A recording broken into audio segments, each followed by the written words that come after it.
masters used to have this as a saying: nigga sing, nigga dance, nigga jump, or nigga die. Those are the four areas right now of human endeavor you see manifestation of greatness among black people: either singing, dancing, entertaining, or jumping, playing a sport, or dealing death, or are dead. Those are the only four areas that we are allowed to operate. So there's gatekeepers and monsters at all the doors of engineering and medicine and architecture. All the stuff that's nation building is challenging to get in that, but they always guide us into that. God does not create hoopers. God does not create wide receivers and running backs. God, we are only manifesting greatness in these areas because these are the areas that have been open to us with the least amount of hindrance and suppression. Slave masters used to have this as a saying: nigga sing, nigga dance, nigga jump.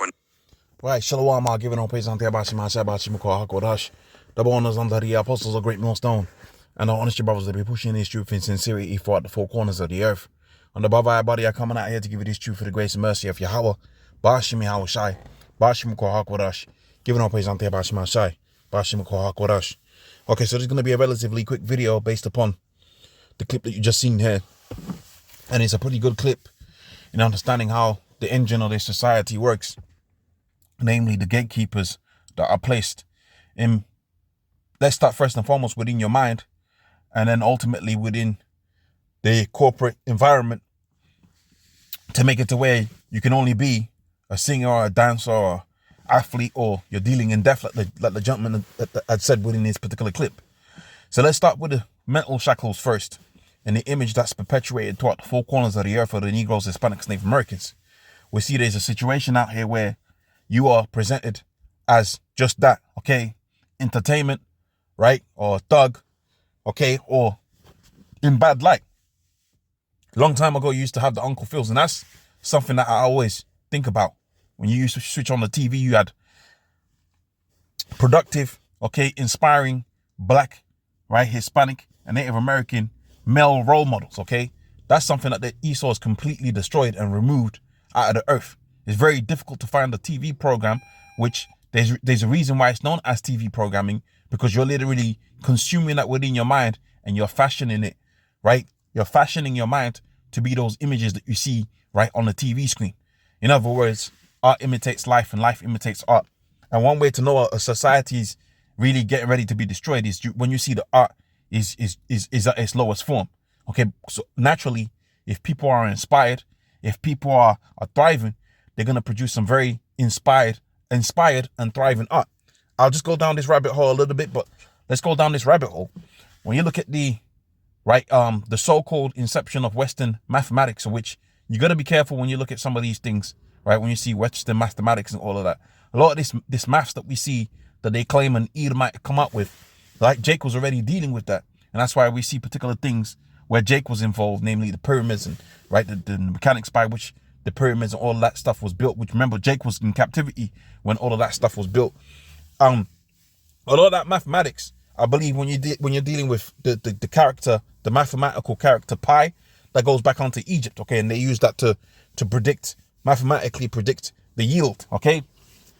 I forget some of the history dealing with that particular character, but I say all of that to say this: when you see mathematics being attributed to an Edomite or something like that, you always remember, Jake is the former of all things, and it may not be written down, right? But Jake came up with a lot of this stuff, okay? If not all of it, Jake is the former of all things. So it's important to remember that. But I say this to say this: when you had them guys coming up with mathematical theories, okay, they was coming up with right engineering principles. They was coming up with things that people use unto this day, right? You had to be, let's just use art as an example. You had to be pretty damn clever, right? And pretty damn inspired to come up with those particular things. And so naturally the artwork was on point. And we see a lot of the derivative of the artwork is coming from mathematics, engineering, okay? Stuff like this, because they had to get down on the drafting board, draw a thing up. And we see a lot of architecture has got artistic spin to it, but also there's a ingenuity that's associated with architecture. There's a mathematicism that you have to have, okay, in order for you to be able to build an instrument, for example, okay? Here it is, you can say, oh yeah, I play an instrument, but you know how much maths you have to get into to understand. Let's use a saxophone for as an example, right? A saxophone is not just something that, it just comes out and then boom, you got a saxophone, right? You go to the store and you got a saxophone. No, you got to understand the mathematics, man. You got to understand, right, how harmonics work. Okay, so a wave goes through through the air. Okay, what wave, right? A wave has got a particular pitch. That particular pitch makes a particular noise. It's a particular vibration, right? How that divides down the length of a pipe is how you get those different variations of that notes. I mean, there's so much to it that goes into, in terms of mathematics, that goes into the creation of an instrument. Let's use the guitar. The guitar I'm a bit more familiar with, but you think about how a guitar is formed, right? What string? How thick is the string? Over what span? This all determines how a guitar sounds, and you're still dealing with one string. What about the next string? Okay, you see how the ancient world, right? There was no separation between art, right, and ingenuity. The two things were, they coincided because you have to be both. You have to be both. Okay, really, you have to have a deep understanding of knowledge in order for you to be able to come out there. Think about artwork. Just let's use the example of painting, right, a picture within the ancient world. All right, you want the color blue. How'd you create the color blue? See, right now we've been dumbed down because of convenience. Okay, convenience has dumbed us down, right? But really, within the ancient world, you had to go somewhere, right? Figure out how to get this particular item. Okay, maybe there might have been a store or a place where you could have done it, but not everything was just convenient and there and available. Sometimes you have to think, okay, all right, I got this particular instrument. Let me work this out. People were much smarter within the ancient world, man. They was a lot smarter than they are right now. Okay, so you're dumbed down by convenience, right? You're dumbed down by convenience. So I was just trying to make that relationship between ingenuity and art and show you that, look, right? Really, the two things are not exclusive. They're mutual. Okay, those things usually appear within the ancient world. They appear side by side.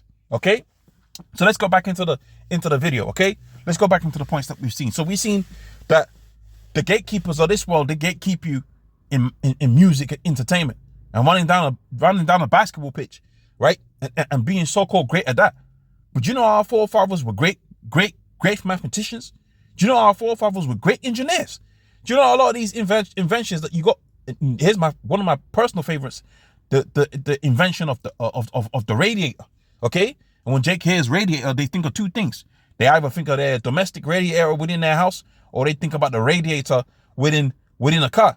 But just the simple principle of a radiator, which I believe it was a Jake that came up with that, that's a great invention. Because ultimately what you're saying is there's a heat source, right? And you want to use, right, I'm going to get into my engineering here a little bit. I'm going to get into my bag here a little bit. But you want to use, right, the pressures of the principles of pressure, right, and use the principles of thermodynamics to move energy from one place to another place. Man, that's clever, bro.